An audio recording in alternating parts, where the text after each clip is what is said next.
Yes, hello everyone. Welcome to today's webinar. Today's webinar will be about de-risking land investment with soil sustainability survey.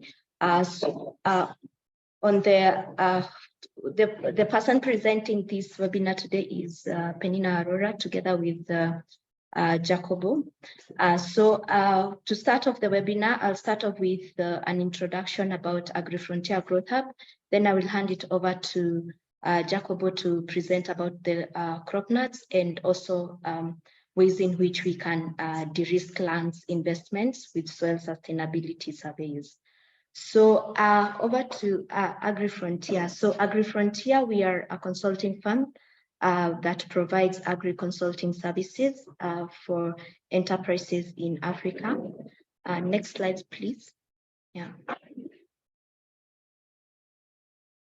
Yeah, so we are present in a number of countries. This includes the UK office, the Western African office, and the Eastern African office. Yeah, so over the years, we have performed a number of projects, which include assisting with investment facilitation for a company in Ethiopia. We have also supported a fresh flower company in a merger and acquisition transaction in Kenya.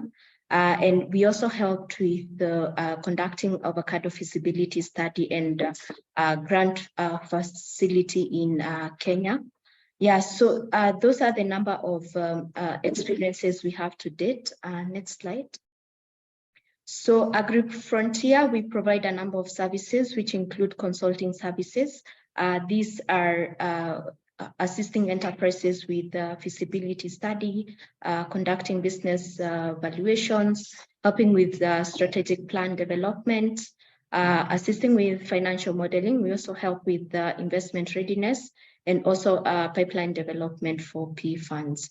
We also have a HR and executives search recruitment team that helps with identifying talent for agri companies and also helping with the board creation of agri enterprises. In this, we have partnered with Crop Nuts that provides with agronomic support, which includes soil testing and mapping, water and environmental testing, food safety and testing, and also agronomy training. And that's why we are doing this webinar on about sustainable soil. Yes. Yeah, so as AgriFrontier, we came up with the Growth Hub. This is essentially to help the missing middle enterprises with their investment readiness journey and also provide them with specialized bespoke services. With the Growth Hub, next slide, please. We provide a number of services. We provide a number of services which include pre-funding support, fundraising support, and post-fundraising support. Next slide.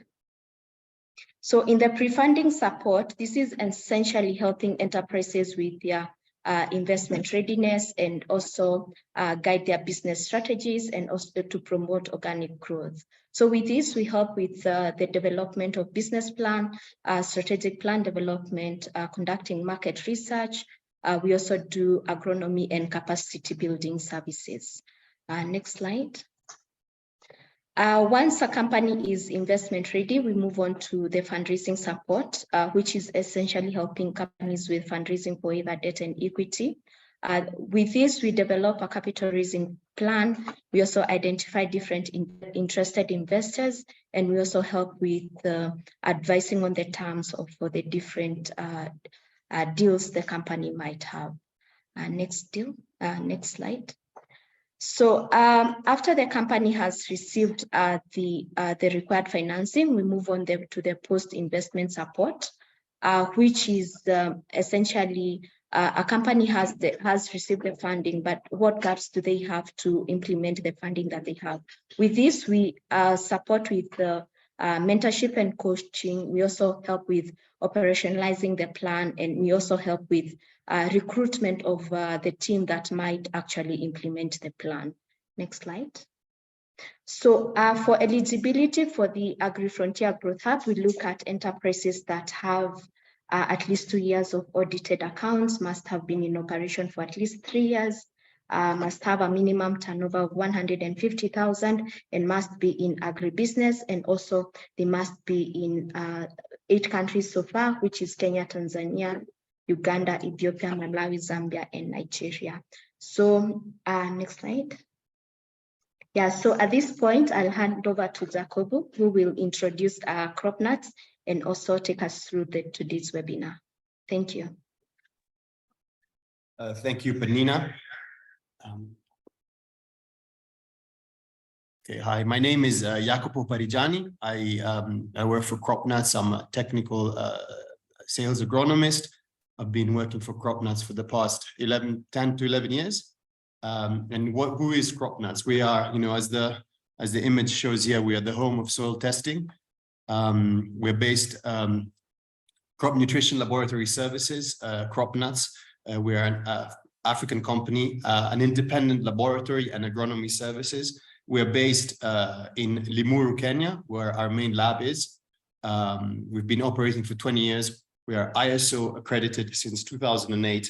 And we provide, as I say, our pride is that we provide independent laboratory and agronomic services. We have offices in Kenya, in Zambia, in Nigeria, and in the UK, and we're operational throughout East Africa, Southern Africa, and Western Africa. So what do? We provide quality analytical services, so laboratory services. We analyze soils, leaf tissue, plant tissue, soils, as I said, irrigation, water, and on the back of food safety, and on the back of that, on the analysis of the data that we get, we provide agronomy support. We have precision farming services, geospatial modeling, we do trials, so we do a number of services throughout Kenya, East Africa, and Zambia, and more. So the way we operate is that we want to measure it so that you can manage it. We operate on 3 main pillars, and we are looking at improving soil health, plant health, and looking at water quality, and merging the 3 together in order to get improving yields and improving the health of the soils, so to be more efficient and grow more with less. So yeah, so this is Crop Nuts at a glance. I'll just go straight into the presentation, and that is talking about de-risking land investments with soil suitability surveys. To start off the topic, I think it's appropriate to put this quote seems very appropriate, that to be a successful farmer, one must first know the nature of the soil. A philosopher, Xenophon, a Greek philosopher, many years ago already knew this, and the idea is that we're farming on the soils, and that's our main resource for farming, and we really need to know what happens there and what our limitations are in those soils. So what is a soil suitability survey? Basically, a suitability survey is trying to understand whether the conditions of our soils are appropriate and are compatible with our intended land use, our agricultural investment. So whether we're going to grow avocados, or we're going to set up greenhouses, or growing vegetables, we need to know what the soil is like and see if there's any risks associated with the soils.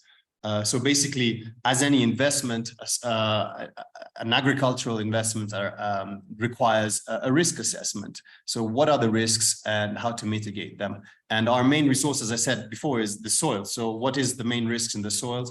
What are the main limitations? What is the potential of the soils? And how can we mitigate the risks? And how can we take advantage of all the qualities of the soils? So soils have physical and chemical variability. When we're talking about physical variability and physical properties, we're looking at soil depth, we're looking at texture, we're looking at drainage, we're looking at water holding capacity, and yeah, so we want to see if there's any associated risks, and we want to quantify all of these parameters. There's an image here showing a seedling of an avocado planted on a soil which is very shallow. So initially, very shallow onto rock. So basically, what happened here is that in a few years, when the avocado will stop growing because it will hit the rock, and yeah, so the production and the investment will be suffering consequences. I mean, the avocados will be lost. So basically, a suitability survey is trying to understand where these risks are located. Chemical variability, we're looking at the nutritional status of the soils, like phosphorus, potassium, balances of calcium to magnesium, and so on and so forth, pH levels, and salinity and sodicity, and so on. When we're looking at when we're looking at these properties of the soils, we need to understand that some can be improved and corrected while others cannot. As you know, to look at this same example, in this case, we've got shallow soils, 50 centimeters maybe depth, and onto rock, and it's very difficult to change these parameters. So the idea also of a suitability survey is to quantify, to find the risks, to see where the risks are and what the costs are, and the feasibility is of improving the soil. So it's basically a risk assessment. So what are the risks in the soil? We're looking at soil depth, rooting depth, drainage issues, so how water can flow through the soil and out of the soil, out of the root zone. Are there in presence of any plow pans, compacted layers? These layers have an influence on how much water can be held, and have an influence as well on the drainage of the soil. Are there hardened or cemented layers? Are there layers of rocks that cannot even be ripped, cannot be removed from the soil? What is the texture like? Do we have heavy soils against light soils, too much clay, so the infiltration rate is compromised or it's very slow? The drainage is also slow, and light soils, on the other hand, we have very fast drainage, very low water holding capacities. And then what are our chemical risks? And such as, is there a lot of salts in the soil? Is there a lot of sodium? A lot of, the pH values are too high or too low? How can we change them? And what is the cost of changing them? And what is the extent of the areas where the deficiencies need to be changed? So let's go now and understanding our physical soil potential. When we're looking at physical characteristics of the soil, they're basically characteristics that are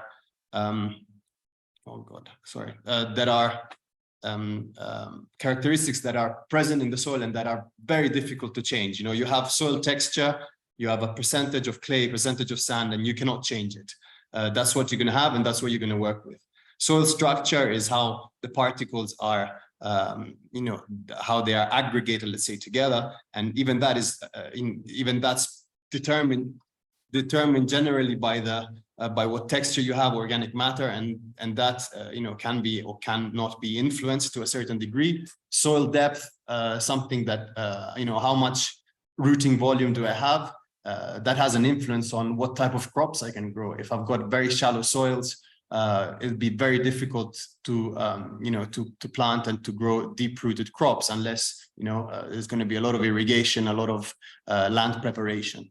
And then drainage. What kind of drainage do we have? Do I have a low water table, a high water table, and so on? And the beauty about soil is that the only way to understand it is to go and dig, and the way that we do the suitability surveys is to go and dig soils through augering. So augering is I don't know if this augering is basically pulling out, digging down with an auger the soil and digging out and pulling out the soils and reconstructing, let's say, the profile on the surface to try and assess coloration of the soil, textural, and how this changes down in depth. And soil colors give us very good indication on what the drainage is like.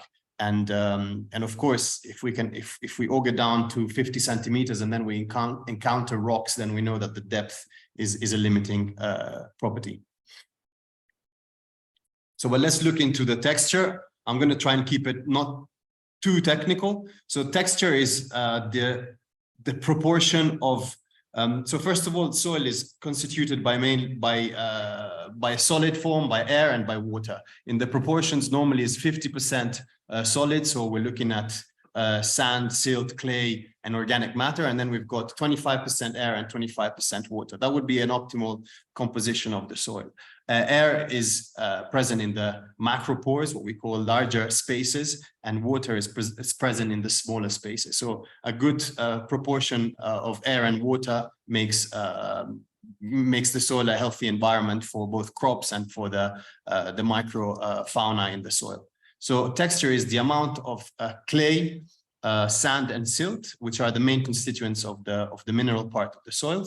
And depending on how much sand, how much silt, and how much clay, we have clay soils, loam soils, sandy soils, and so on. And a good mixture of these particles has, normally we refer to them as loamy soils. When we're getting a certain amount of sand, a certain amount of clay, and a certain amount of silt that can give us, let's say, optimal physical conditions for the soil. Physical conditions in terms of infiltration rate, water holding capacity, and what else? And nutrient holding capacity as well, and structural capacity. The soil structure is the arrangement of primary particles into aggregates. These aggregates then clump together, let's say, and bound together by cementing agents, organic matter and clays, and then they form what is called the structure. This is very important because it determines how water and air moves. The structures can take different forms. We can have granular, blocky, prismatic, platy, single-grained, such as sand. Sand does not really have a proper structure, and massive. And based on what type of structure we have, water and air movement is impacted. So when we have here we've got images of different types of structures. On the top left here, we've got a granular structure. Then in the second picture, we've got a single grain, then let's say a prismatic, which is arranged vertically. Then we've got a massive, a blocky, and a platy. And you can already from the images, you can understand that water movement and also air is going to be very different in these different types of structure. For example, in a platy structure where the particles and the aggregates are arranged horizontally, penetration of water through the profile is very slow. So there's going to be a limitation. And the idea of, so we want to have a look, we want to understand how the structure in the soil and the texture and also the depth of the soil changes and varies across our land where we want to invest, where we want to have when we want to put agricultural crops. The water holding capacity and the infiltration rate are also dependent, let's say, on texture. The water holding capacity is how much water the soil can hold, and the infiltration rate is how fast water enters into the soil. And these are varied across the land, and they change based on the change and the variability of texture. And if we can map out, so water holding capacity is high when we've got clay soils, and is a bit lower, much lower when we've got sandy soils. So because and the reason behind that is because clay, you've got smaller particles have a higher surface area, and therefore can hold more water. The texture also, the infiltration rate also is influenced by the texture. And you can see from this image here that in a sandy soil, the water penetrates very quickly, whereas in a loam and a clay, there's sort of like an onion that forms because of some of forces that pull the water in all directions. So the type of soil that you have in terms of texture has an influence on what type of irrigation systems and equipment you need to install, at what type of delivery rates, and so on. For a sandy soil, you would want to have small doses very frequently, whereas for a clay soil, you would have to have you can have larger application doses at more spread frequencies. There's an image here of a pivot. This is of a farm. Just shows the NDVI which is the normalized difference vegetation index, which basically shows us healthy crops, the healthy as blue, and unhealthy or lower biomass as the red. And you can see here from this pivot that there is a variability of crop health. On this side here, on the northeast side here, we've got a very low health, very low crop cover. And the issue for these pivots is that there is the soil changes across the pivot, and in this area here there is a lot of water ponding because the infiltration rate is much slower than on the rest of the pivot. So the efficiency of water application is not very good. So basically the idea of a suitability survey to figure out where and how the soil varies, the texture varies, can allow us to understand how to place our irrigation systems, where to put our pivots, where to put what irrigation system, and so on. So when we're looking at our physical soil properties, excuse me, bit of water. When we're looking at our physical soil properties, we want to use all the data that we found across the land, the block of land that we want to do a suitability assessment of, and use that to determine, our irrigation design, our block design, and so on. So we use, together with the digital elevation maps, so topographic data, we see we can eliminate areas where it's too steep to plant crops. We look at texture. We want to have similar types of texture so that we can we can block areas that have similar texture so that they can be irrigated more efficiently. And looking at soil depth, we can determine what type of tillage and what type of land preparation we need to do on certain on certain blocks of land, and how these changes across the land we're investing in. So, for example, if we have very hard pans, very deep and hard pans, we would be using this certain type of equipment, which has an impact now on the type of investment that you need to put on converting and on reclaiming the land. So once we've got our physical soil potential determined, and we have assessed where we can, how to set up our irrigation system, and where the soils are too deep, where the soils are too shallow, where they're deep enough to allow deep-rooted crops, then we can start looking at our chemical soil potential. And chemical soil potential is done through soil analysis. We collect topsoil, subsoil, and deep soil samples. So from 0 to 20 centimeters down to even 100 centimeters, and we bring them in, and we analyze them in the laboratory to assess levels of phosphorus, potassium, calcium, pH, electroconductivity, so salinity, amounts of sodiums, and we have and we look at what is deficient, what is excessive, and what type of recommendations are required in soil ameliorants to improve the soils. And based on the variation of the soil across the land, we know where we would need to apply more phosphates, for example, where we would need to apply more lime or less lime, so we can be able to budget our investment across the land. Now, two important parameters that are assessed in the chemical analysis of the soils is the salinity and the sodicity of the soils. Now, the salinity is the concentration of soluble salts in the soil. So, and when these are very high, then they can have an adverse effect on the plant growth and in general the overall soil health. And in certain cases, salinity is so high that it's very difficult to reclaim salty soils.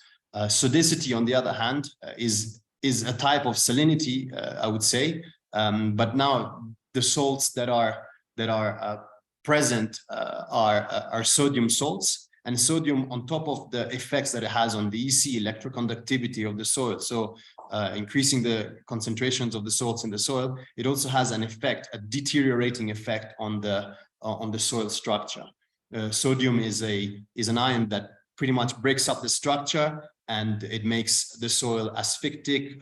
Water cannot penetrate, and when the levels are very high, it's very difficult, if not impossible, to reclaim.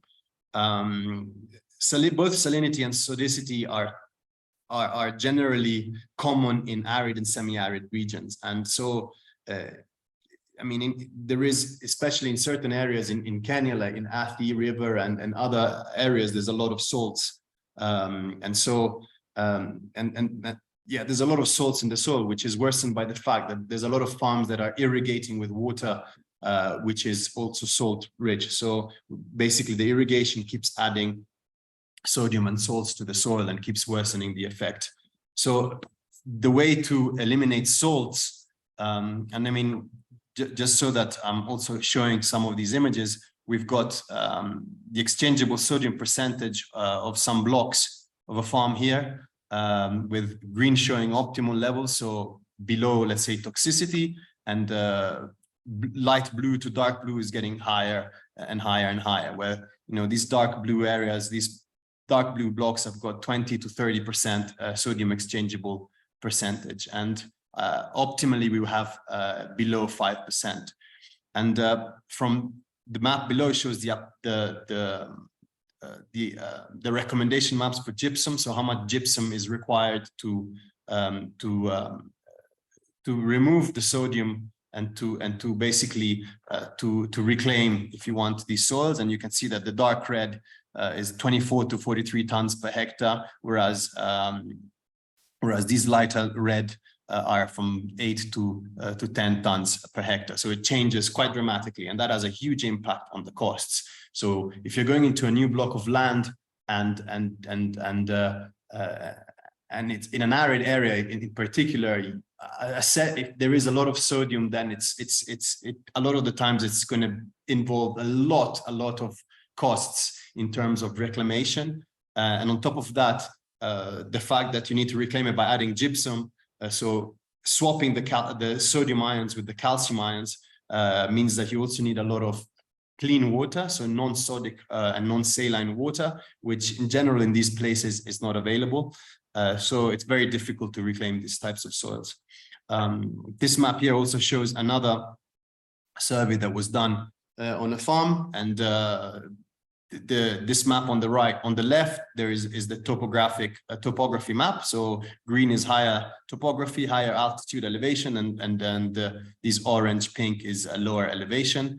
And this map on the right is the level of salts, red higher salts and blue lower salts. So you can see that as we go down in the elevation, the amount of salts are higher. So and these areas would be unsuitable to grow any types of crops. So already on this block of land, you can see that about maybe a third to a half is not utilizable because of the amount of salts. So it's very important to determine by doing pre-analysis and pre-visits through suitability surveys where the salts are and where they're not, so that we can understand what is the actual effective area that can be used for our investment.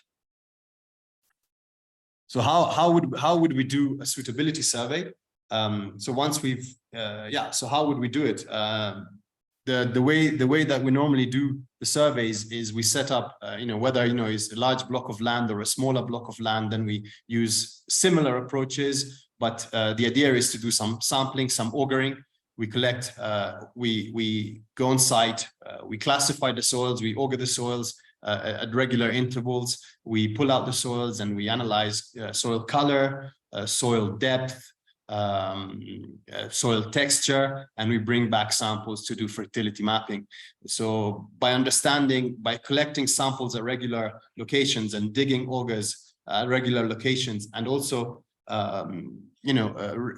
classifying the soils, so understanding what type of soils are available, then we can map out the physical and chemical characteristics of the soils, and we can see how these vary across the land.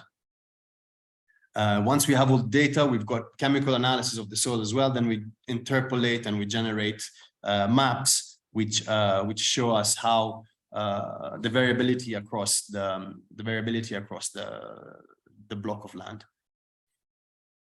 So this is an example of a project. Each point here on this map shows where we collected samples and where we did augering. At each we collected samples, we did augering, and we recorded coloration, soil depth, and other parameters. And from then on, we generate maps of soil depth, where you see here we have red showing shallow soils and green showing deep soils. So already from here we can understand what and where we can place and invest for deep-rooted crops or shallow-rooted crops, or where the area is totally inaccessible because the soils are too shallow. In this case, we've got the map of organic matter. So red is very low, blue is high, and green is an ideal amount. So you can see that the organic matter in this particular block of land is not a big problem, especially except from this area here. Then we've got cation exchange capacity and other parameters, pH, and then we bulk all the area together, and we bulk all the different parameters and characteristics, physical and chemical, and then we generate a suitability map whereby we classify the land in different suitability classes. For example, this brown area here is very it shows that they're very shallow soils. This red area here shows that there's low pH, so high acidity, and requires a lot of investment in order to convert the soils and to make them usable for crop production. And then from all these maps, we can also generate soil from maps of and from the analysis of the soil samples in the laboratory. Then we can generate also soil correction maps and see and identify areas that would require less investment, so less use of lime, less use of phosphorus, fertilizer. So we can identify areas which can give us a faster return on investment. Again, another example of a suitability survey that was done and showing different types of maps. Again, we've got here the points where we collected samples, the water holding capacity map showing, mimicking, let's say, the type of textural constituency of the soil. A higher water holding capacity normally shows deeper soils and higher clay content, and vice versa, lower clay content and lower depth with the lower water holding capacity. Then we've got maps of pH and clay content here, phosphorus and calcium in this case, showing low levels of calcium in this area and higher levels in the northern areas. And here is a suitability map showing where the soils are shallow, there's problems hydromorphy, so where we've got potentially high water tables. And then when the areas is too sandy, which would prove like an issue when we are irrigating and when we require the soils to hold more water throughout the dry seasons, for example. I might have gone very fast. So some concluding remarks. That's good. I've gone a bit of, I went fast, so it leaves a lot of time for questions. So basically, some concluding remarks is that the idea is when we're going into a new block of land, whether it's a virgin land or whether it's been farmed already, and we want to change land use, we want to confirm whether the soils are suitable for that specific land use through before doing the actual investment. So once we start planting our crops and once we start laying out our irrigation system and then investing on all the equipment that is required, that's already too late to it's already too late if there is actual risk in the soil. So it's better to confirm the suitability before doing any investment, so that we can see where to focus. So we want to mitigate risks. We want to understand where the extent of the suitable and unsuitable soils are. So basically start focusing on where there's higher suitability, there is lower need of inputs, lower requirement for land prep, so there's a higher return on investment. So basically have more efficient land use planning, where and how much, how deep we need to rip the land, for example, what type of instruments do we need to prepare the land, what type of ridging do we need to do, where do we need to do ridging, where do we need to add extra lime, where do we need to reduce the rates of phosphates, because there's already enough in the soil. So allow us to do efficient land use planning. And then, of course, the textural aspect of the soil, but even the organic matter and the depth can give us indications on what type of irrigation systems and specs we need to invest in for the type of soils that we have. The idea is that there is only one opportunity to get it right, and is right at the start. So if any mistakes are done at the beginning, so if we do not investigate our soils, which is our primary resource, when we're in an agricultural investment, if we don't understand the soils, the mistakes and the miscalculations can become very expensive at a later stage. So with this, I've sped through it. I've concluded. If there is any questions. Yes, we have a couple from the Q&A session. Okay. Should I look at them? Yes. Okay, which one? The ones. Okay, I get one from Inzila Sassi on the. Wait, on the NDVI, how does machine learning plug in supporting farmers with precision farming? I'm not so sure what. Okay, I'm not so sure how to answer this. The NDVI is basically the we offer a platform whereby we get normalized vegetation. So first of all, what is NDVI? NDVI is normalized differential vegetation index. Is basically telling us through using some satellite imagery and types of sensors, is telling us how healthy a crop is based on reflectance and infrared. So normally higher NDVI index shows crops with higher biomass, and lower NDVI index shows bare ground or lower biomass on the ground. So we can see the variability as the crop is growing. So NDVI can allow us to understand the variability within a field in the season. It's pretty much real time, because we can get with satellite imagery, we can get an image every week, pretty high resolution. And if you have drones, you can fly over farm whenever you want, and you can get the imagery straight away on the NDVI. And basically what it does, it tells you the variability of the crop. And by looking at variability, you can start assessing, okay, where is it that my crop is consistently producing higher biomass, and where is it that is consistently producing lower biomass, and where are the variations? And the NDVI can help us address and navigate to areas that have problems, and investigate what type of problems are on the ground. So, for example, if I've got in this image here, I'll go back. In this image here, if I visited this pivot, so I know that it's most likely an irrigation issue. So if I didn't know that this was an irrigation issue, I would be able to walk on this side here of the pivot and take some soil samples, leaf samples, or whatever it is, to try and assess what the problem is. Maybe there is a compaction issue, maybe there is soil capping, maybe there is shallow, there's a shallow soil onto rock. So yeah, I hope this has sort of answered the question. I just go straight to the next, yeah? Yeah. Yes. Okay. Do we have an office or operations in Tanzania? From Anonymous. We have someone in Tanzania. We regularly work in Tanzania. So yes, we can.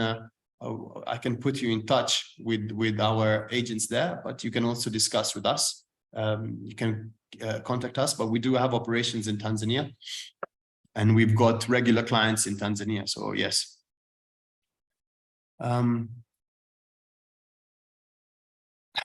How much financial investment would a farmer need if they're seeking to purchase a 2-acre farm for planting maize in Kitale? Well, Kitale, there's a lot of, assessments that you need to do. First of all, how much is the land value in Kitale? You can find out. And then the financial, and this is also why, what is the value in the sense, what is the potential of the land? You've got 2 acres, but out of those 2 acres if you purchase 2 acres, out of those 2 acres, what is actually the potential of the land? Do you have maybe shallow soils? Do you have, are you going to irrigate? So there's a lot of factors that are required to understand the financial investment. But soil characterization is only one of the requirements, and yeah, so it's one of the requirements to see whether the soil is suitable. And once you've got data on soil, so what is also you can understand what sort of fertilizer is required, what are the levels of lime that is required, and those all have impact now on your investment. So I cannot say how much it is for 2 acres. I cannot say precisely unless we do a survey. How can farmers in regions such as Kajiado, where salinity and sodicity is high, ameliorate their soil? Or does it mean the soils are not suitable for crop farming? Yeah, Kajiado is the area I was mentioning before. We've done a number of surveys actually in Kajiado, and I remember one particular client, an investor, not a farmer, an investor, just bought 50 acres of land on the basis that the areas, and they wanted to grow tomatoes and bananas, and the basis for purchasing the land was that the areas around the plot were growing bananas. And then they called us after they were growing bananas and tomatoes, and they were doing well. So they called us after they purchased the land. So they've already invested on the land. And we went in, we collected samples, and from the samples, we advised them not to plant anything because they had extremely high levels of sodium. Like we're looking at 80% on the exchangeable, on the cation exchange capacity. So the ESP was 80%, which is just incredible. Is the highest I've ever seen. And to remove that, you need tons and tons and tons and tons and tons of gypsum, but you also need clean water because you want to wash the gypsum. You want to add the gypsum to substitute the calcium with the sodium with the calcium that's contained in the gypsum. But also then you want to apply clean water to wash the sodium out of the system. And a lot of these places is very difficult because the sodium is as I mentioned before, destroys the structure of the soil. So, to wash it out when, the infiltration rate is compromised by the sodium itself is also very difficult. So yeah, how do you ameliorate the soils? Gypsum is one of the ways to do it. And there's a lot of farms. But ideally, when you're going into Kajiado, a lot of farms, flower farms in particular, they invested a lot on reverse osmosis systems so that they can irrigate the plots and the land and their farms with clean water, because a lot of the sodium that is built up on these soils is because the irrigation water has a lot of sodium in it. So yeah, reverse osmosis systems is an expensive system to set up, but that is an option. And then gypsum. I'm afraid gypsum is the solution, is to ameliorate the sodicity.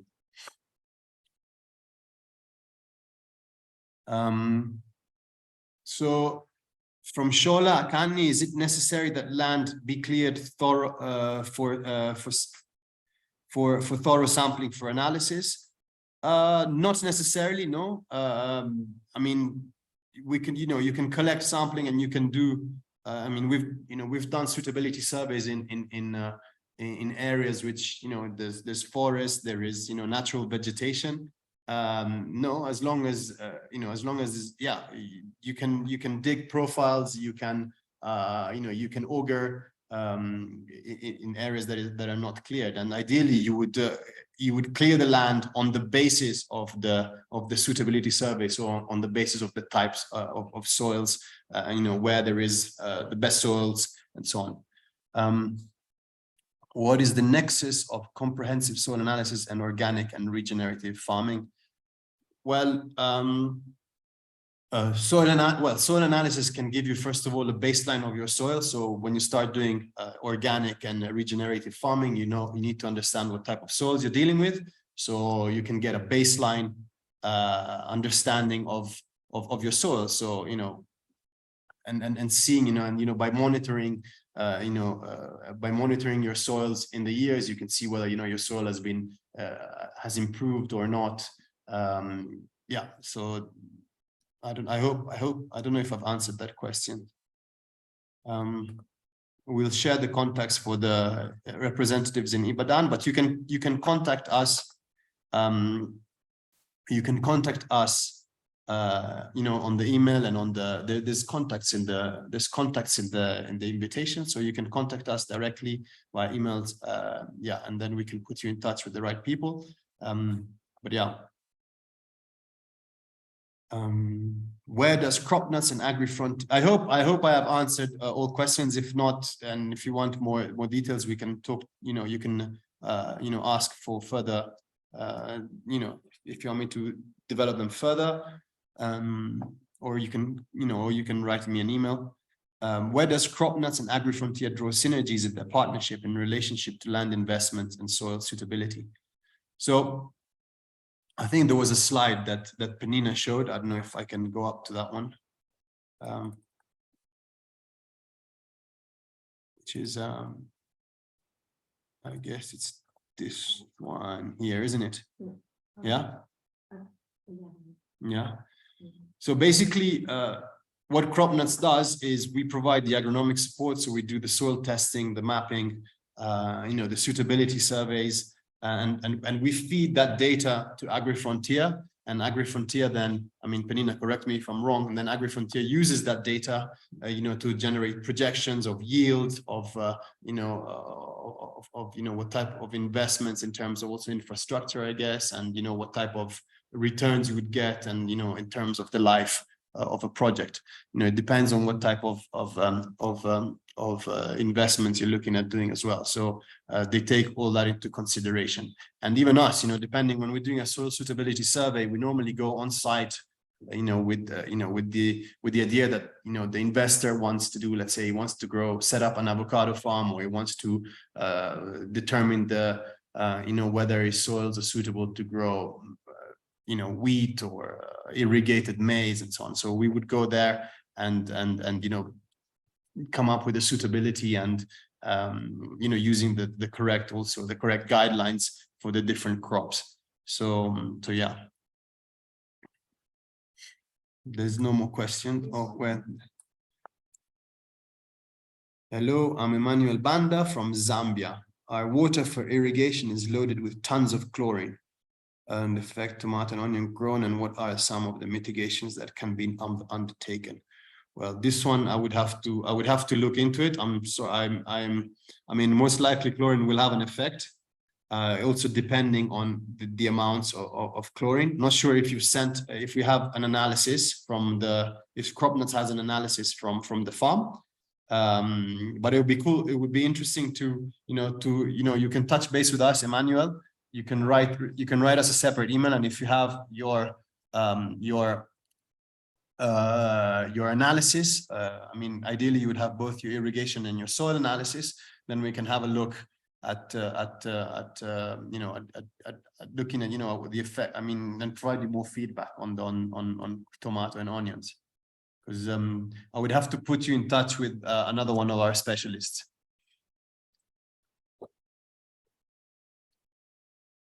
Yeah.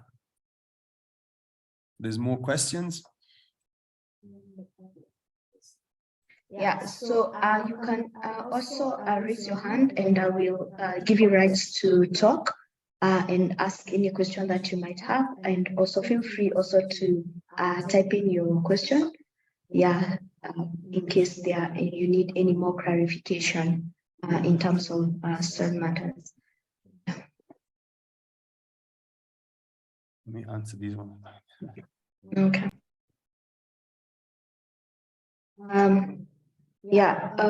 But we will share these slides with everyone who is present, and also give you. We normally upload the webinars on our YouTube channel. That's the AgriFrontier Growth Hub channel, and also CropNuts channel, where you can reference all what has been spoken to today. And in case of you need to get in touch with us, you can reach to us either through CropNuts or through AgriFrontier, and we will get. I will take you to the relevant person who can assist you further. Yeah, and just to add to Penina, I think they can still hear me. Yeah, I mean, if there is any feedback, suggestions, if there's some topics that you want to investigate deeper. I know I tried to be, I don't know if maybe I was too technical at times. I tried to keep it a little bit less simple, but maybe I went a bit off at times to be too technical. But if there's certain things that you want us and AgriFrontier to provide deeper topics or deeper discussions, and we can organize different webinars and more webinars on the subject matters. But it would be great to get feedback. Thank you.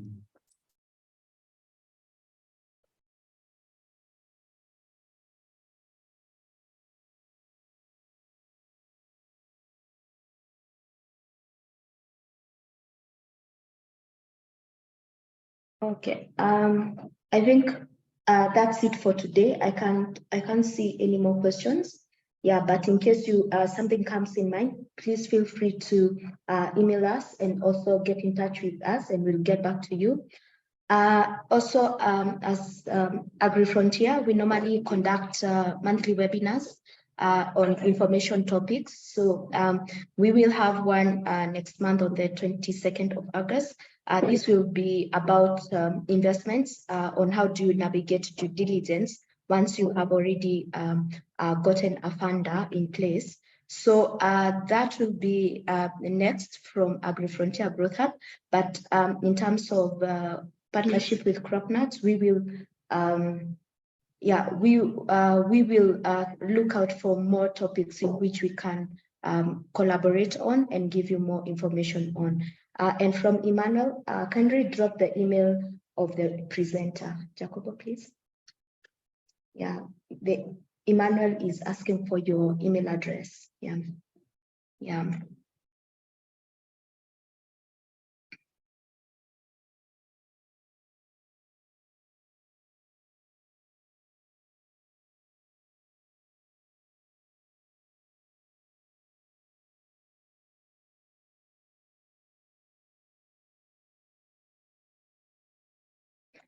Okay.